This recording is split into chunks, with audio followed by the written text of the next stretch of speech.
Are you satisfied with your understanding of sustainability? If not, like me, imagine a journey together, a pluralistic one, with innovators, startup, academia, NGO, all together looking for solution to the greatest challenge of our time. I'm Samuele Tini, and this is the Sustainability Journey. Welcome to another episode. Today, I don't know where I can start. The father of sustainability, the man that started the course of my MBA in sustainability. So, I'm very welcome to have here to the podcast, humbly welcome here, Professor John Elkington. Professor Elkington, thank you so much for being here with us today. Well, Samuel, it's lovely to see you. But something I should say just before we start. Firstly, I'm not really the father of sustainability. I'm happy. I've grown happy over the decades with the term godfather.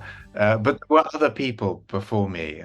Some of them were male, like Maurice Strong, who worked with Gro Harlem Brundtland and so on the Brundtland Commission. Then the second thing is on professor. I have 3 visiting professorships, but I tend not to style myself professor, if that's okay. I'm looking forward to the conversation. And thank you so much for the clarification. It's really good. And it's to say everything is a collaborative effort. And the question is really, who is John Elkington? You have been all over in the front page of newspaper and work. But what is your sustainability journey? How you have become what you are? A change maker in the world? Well, that's a huge question, and it has probably several strands. And the first is that as a child, I traveled a lot with my family. My father was in the Air Force, so it took us to slightly exotic parts of the world. And one of the things that did was to expose me fairly early on to different forms of wildlife. So I became interested in nature. Then in the early 60s, I was sent away to school, and I raised money for the World Wildlife Fund in its first year. So that was 1961. So there was already that sort of element. I was 11 at that stage. And then I sort of grew up with the environmental movement, and then the human rights movement, and then sustainable development, and all these different And when I started, I would have found it very hard to explain why I was doing what I was doing, what I was doing. My parents took about 20 years to understand what the hell I was up to. My father wanted me to go into the military or to become a merchant banker or something grown up like that. But in the end, he understood, and they came around. Now it's possible to say sustainability is what I do, although I tend not to. But now people understand. And when in 1987, I set up my third company called Sustainability, we really struggled with that for several years because people had never heard the term. They didn't know what it meant. And now it's, sometimes you get what you wish for, but it's not necessarily what you want. So it's everywhere as language, exactly as you said. But I'm not always sure people properly understand what they should be understanding when they use the term. This is something why, we are trying also to have you, and we are so proud to have you in the podcast. And as you said at the beginning, even though sometimes, as I say, it's a collaborative effort, everybody has worked to work, you are named in many news, the godfather of sustainability, the man that coined so many concepts that are now everywhere, the triple bottom line and others. So how we can define sustainability? How do you see the movement evolve in these decades? Firstly, you talk about the language, and when you first come into a new area, it's fairly easy to coin new language. And so, for example, when I was working on the ways in which business was addressing the environmental agenda back in the 70s, and we set up a company called Environmental Data Services to do that, I coined the phrase environmental excellence because people were just thinking in business, they were thinking about environment as just an incredible nuisance. You didn't really want to do all of this environmental safety, health stuff, but you had to. And I was just making the point that like the bestseller at the time, In Search of Excellence, you could actually pursue environmental performance in a very different way with a different mindset. And quite some years later, I came up with terms like the green consumer. There was a time when I sort of came up with time, you could just stick the green word onto different things as they do now with sustainable or regenerative or whatever. But so I would come up with terms like green growth, which again, only now are just starting to sort of gain real traction. And then to your question, with sustainability, a lot of people in business were defining that in quite sensible ways. If you were an engineer, they'd talk about eco-efficiency, so that how did you make or save money by doing the right thing on energy efficiency or pollution or whatever it might be. And I thought that was perfectly fine, but it was a stepping stone. And I felt that there was something else or several other things that needed to be addressed. So not just money making, so the financial bottom line, but the economic impact, positive and negative, of companies, the social impact, which many companies really were very wary of talking about, and the environmental impact as well. And just as a reflection, when I first started working with business in the 70s, they really saw environmentalists as anti-profit, anti-growth, anti-capitalism, anti-everything. And later on, we had the sort of that term watermelon, for green on the outside but red inside. So these people were actually really communists, was the way that many of these business leaders thought.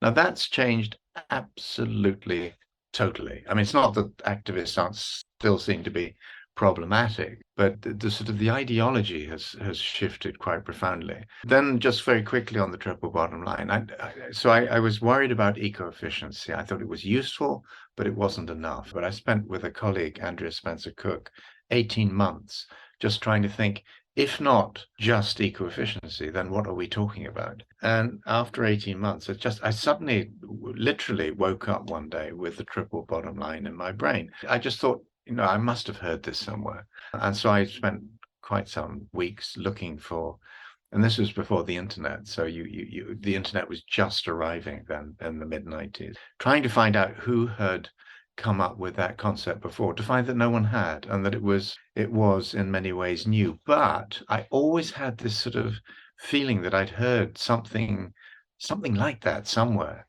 And it was only about 5 or 6 years ago, I was going back through a book by Alvin Toffler, who some people will remember wrote books like Future Shock, but he also wrote a book called The Third Wave. And about page 237 in that book, I came across a subheading where Toffler talked about multiple bottom lines.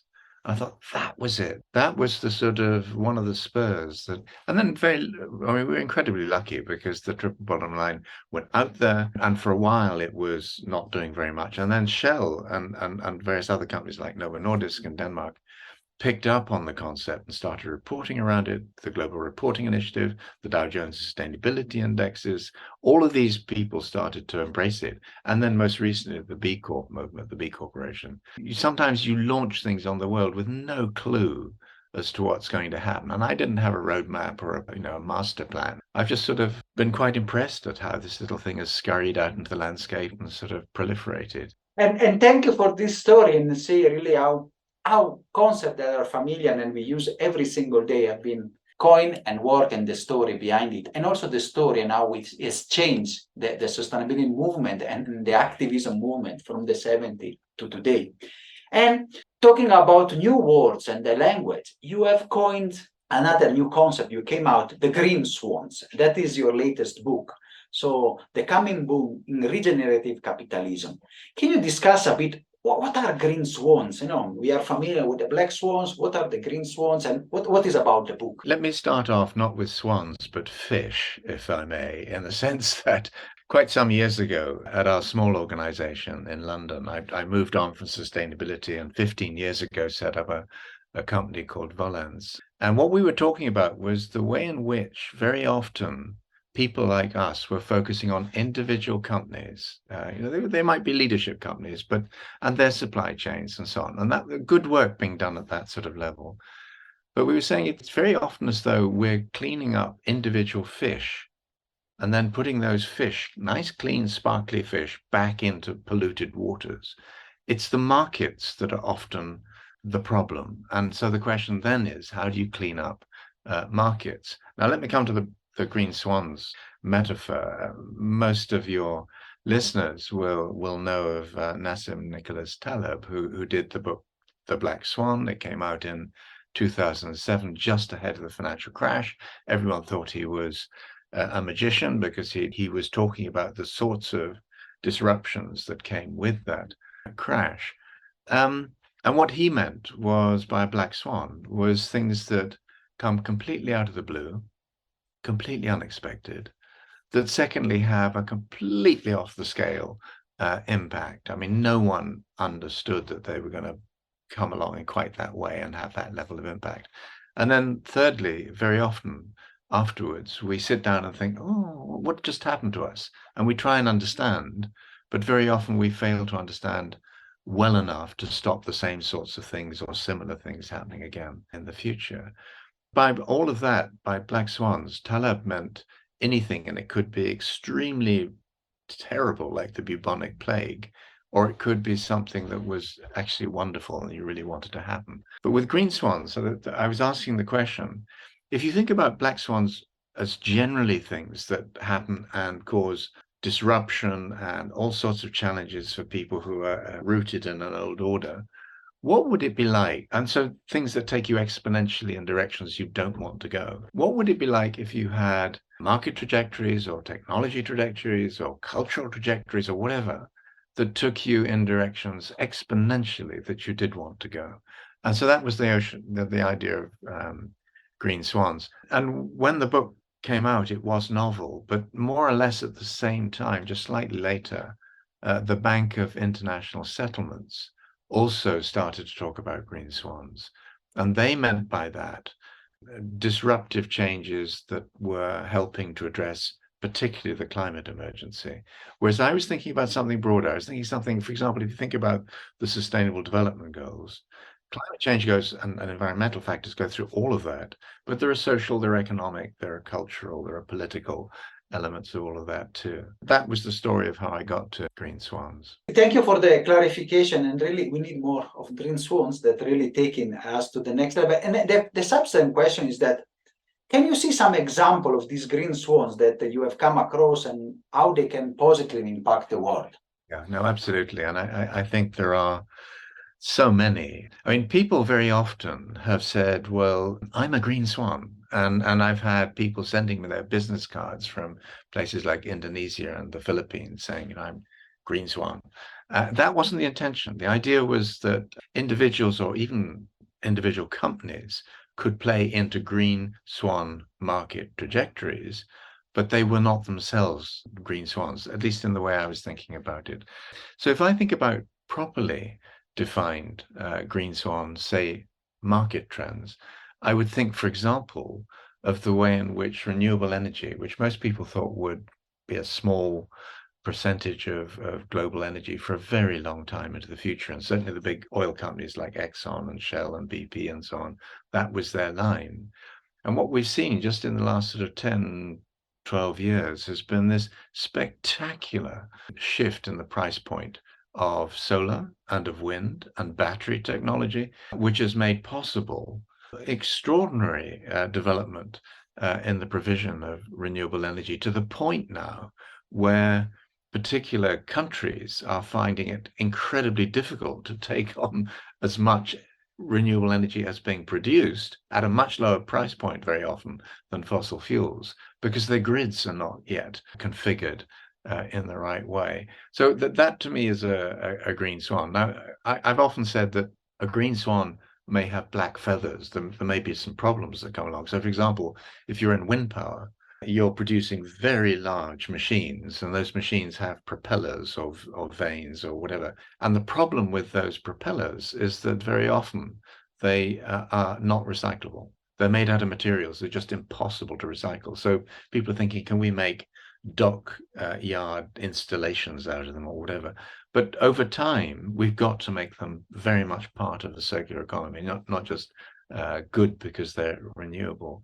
There are so many other green swans out there. I mean, one of them, which is smaller, but you mentioned business school education and so on. And I know your own background, MBA, is at Warwick Business School. And I think the business school world has been extremely slow to embrace the sustainability agenda. I'd almost characterize it as a betrayal of generations of MBA students, but now it is happening, and it's on an accelerative curve. And for example, we're working with a set of business schools in Japan, in Spain, in Denmark, and so on, different places, to address the question of what should not just the MBA, but executive coaching and all the different things that universities and business schools do in this sort of space. What should that look like? How should it be properly put together and properly delivered? And how can different actors, different players almost cooperate in a sort of pre-competitive way to build this new agenda and sort of corpus of knowledge and case studies and all the rest of it. And when I think about the Sustainable Development Goals, which I find complicated because I find 17 of anything complicated to hold in my brain, which is why I went to the triple bottom line, because I can remember 3 things at least. But when I think about the SDGs, I think you can see green swans across that entire landscape if you know how to look for them. And the question now is, how do we produce more of them? And digital technology is one of the extraordinary enablers of today's and potential future green swans. But the other thing is just consciousness, people being aware of these sort of challenges, being aware that you can't deal with things like the climate emergency or biodiversity emergency with incremental solutions only. They're useful. I mean, they're helpful to have along the way, but we've got to think exponentially. We've got to think about how do you do things that are, whether we like it or not, radically disruptive of the old order to produce a new order that's really fit for purpose. And thank you so much, John, with this wonderful explanation. You have also preempted some of the questions that we'll discuss. We'll talk about technology and war, but a question that really you mentioned at the beginning in this regeneration and work and new concept and embracing the triple bottom line was the B Corp movement. And Volans has been at the forefront of the movement, being one of the first B Corp certified in the UK. So how do you see the movement, and why you also choose at that time, not today when it's becoming a sort of mainstream, the B Corp certification? Very early in the history or evolution of Volans, which, as I said, I think we set up in 2008, we attracted a grant from the Skoll Foundation. So Jeff Skoll, one of the founders of eBay, has his own foundation. They put in a considerable sum of money, at least for us, $1 million, to support the work that we were doing. And so for about 13 years, I would attend the Skoll World Forum. And among the people I met there were the founders of B Lab, the organization in the United States that was behind the B Corp or B Corporation movement. I liked them immensely. I liked what they were trying to do. When they asked whether we would incubate the UK chapter of B Lab, we agreed to do that. We did it for 9 or 10 months. They were in our offices in London until they found their own feet. I think the UK chapter is now the biggest worldwide. I think over 1,000 B Corps are now operating in the UK. You know, it's fascinating to see some of the very big companies like Unilever. Now, last time I looked at, they owned about 8 B corporations, probably more now. And the reason we did it was I like some of the messaging, you might almost say the propaganda of the B Corp movement. I mean, you know, not just doing business better, but doing business in a way that was better for the world, better for the future, better for everyone. I thought that some of the way in which they were communicating this stuff was very powerful. I also thought this could actually build critical mass for change in the business world itself, because if businesses, and particularly some of the more energetic, entrepreneurial, innovative businesses were using this language and this approach, that would be very helpful. And in a way, the B Corp movement came to us also because of the triple bottom line. As you know, I mean, all B Corps are now chartered around the triple bottom line. And I remember a colleague, Charmian Love, who has been very active, Canadian, but very active, involved in the B Corp movement internationally. And she turned to me just before we started to incubate B Lab UK and said, "John, these are your people." And I don't see it like that. But what she was saying was that this is your army. Well, I don't think of it like that either. But these are people who are embracing a very similar agenda, using some of the very much the same language. And just fascinating to just watch them as they evolve and see. There have been some problems along the way. There's a UK business called Brewdog, which has gotten into, I think deservedly, into problems. But then, you know, every time you mix human beings into something organizational. You're going to have at times problems, but overall, I'm immensely excited about what's happening with B corporations worldwide. I do a lot of work in, for example, in Brazil. I love to see countries like that embracing the same. So that's where it started, and to some degree how it evolved. And thank you for this explanation. It's really also, we had a lot of B Corps and people involved in the B Corp movement in the podcast. We really see this transformation and work. The second point you have discussed and you have mentioned is the role of technology. And we know we are now all over the news. We see the technology is booming, the artificial intelligence and others. So what do you think? What is the role of technology can play in this transition towards the regenerative capitalism, and how we can harness also effectively and efficiently the power that you said before? Well, it's interesting because you use the term regenerative, and there is at the moment this sort of tension between people who use sustainability in a slightly diluted form, by which they mean corporate social responsibility and nice things like that. I never understood sustainability to mean that. I thought it was about system health, about system change where systems were not healthy. And I saw that as economic, social, environmental, political, and so on. So where we are at the moment is with people starting to talk about regenerative economies and so on. And we had circular before that, and they're very much linked. People in the circular community have often talked about regeneration as well, and quite often talking about circular as something you do with technological components of the economy, and regenerative what you do with biological or ecological components of the economy. I think regeneration is broader than that. I think we have to now regenerate our economies. Well, that's clear. We have to regenerate our societies, and that's becoming increasingly clear. And you look at this mad race now between India and China, who's got most people. That's 20th century or 19th century. Really, we've got to think about, well, however many people you have, how do you deal with demographic shifts? And in many countries now, the aging of populations and a time of shrinking employment and so on, I think is becoming a fairly major headache. So regeneration, I think, is the term that we use, but it's still towards sustainability. Ultimate, that's the compass point. I think it's an immensely exciting period, and I think one of the things that worries me, though, is just to come on to technology. Ahead of technology comes science, and there are many people in the political world, particularly the Republicans in the United States, the conservatives in my own country, the United Kingdom, and so on, who think that they can choose to believe in science or not, which isn't the point of science. I mean, science is meant to be falsifiable. You can demonstrate whether or not things are true statistically or not. But science, I think, is absolutely crucial, and particularly when you get into things like climate chaos. So I think science is crucial. Technology, as I briefly referenced earlier on, is increasingly digital. And wherever you look now, you start to see, you mentioned artificial intelligence, expert systems, big data, but autonomous vehicles, synthetic biology, all of these different things, the renewable energy business and smart grids and all the rest of it. So many of these new technologies, there are a huge number coming into the economy at more or less the same time. And as we've seen with ChatGPT and some of these new approaches to AI is going to get involved in accelerating innovation. The question then is the innovation the right innovation? Is it being accelerated in the right direction?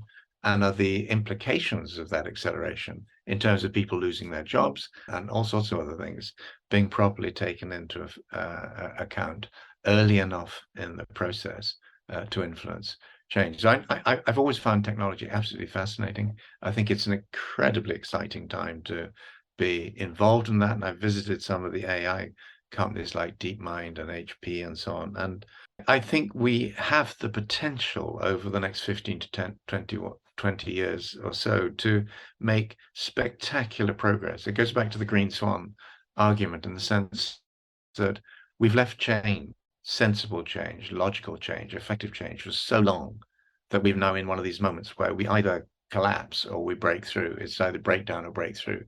And I often re-quote what people in Silicon Valley talk about, which was the Hemingway quote from his novel, The Sun Also Rises. Somebody was asked, how did you become bankrupt? And the answer was, gradually then suddenly. We now live in a gradually then suddenly world, and we see that with climate, the climate emergency and all sorts of different problems that we now face. But potentially, the solutions go up the same track if we get the technology story right. It's a crucial moment. The next 10 or 20 years are the one that can decide the future from the entire mankind.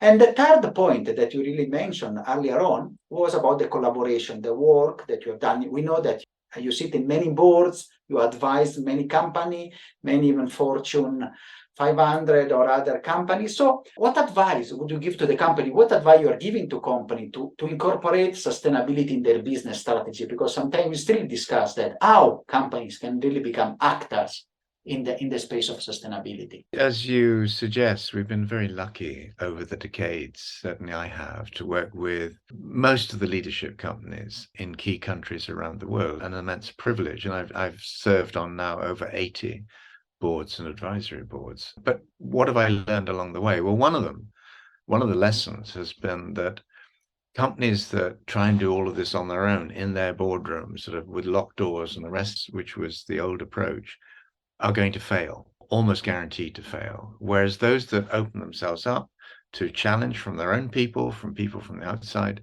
I chair two advisory boards for two different companies. One is Novartis, the Swiss healthcare company. Another is Neste, the Finnish energy company. So I think increasingly business has got to bring the outside world in a way that is not simply nice to have you have a cup of coffee, goodbye, but is these people are built into the strategic processes, formulation processes within the business. That's the first thing.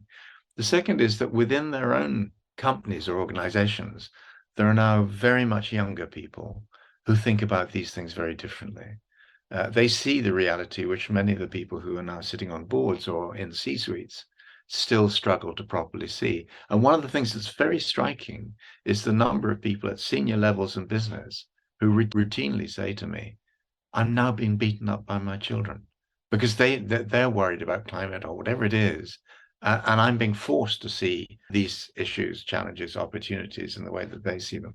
So I think pay attention to your younger people. And I think the third thing would be get out more. And that's difficult because we've just gone through the lockdowns of COVID and all the rest of it. So people are sort of not flying and they're for all sorts of reasons. But I think we've got to travel. We've got to go and see the people who are really trying to do new things in radically different ways and learn from some of the mistakes that they make along the way. So those would be some initial suggestions. But fundamentally, the advice has to be, take this seriously because this is now an existential set of risks for the business. And if you don't sort it out, competitors will, and you'll be swept aside. And it's really true. So it's like the foundational core sustainability at the core of the strategy of the company. The question now I have for you, it is from your observatory. You have previous, as you say, to been in many boards and seeing and discussing at the high level forum.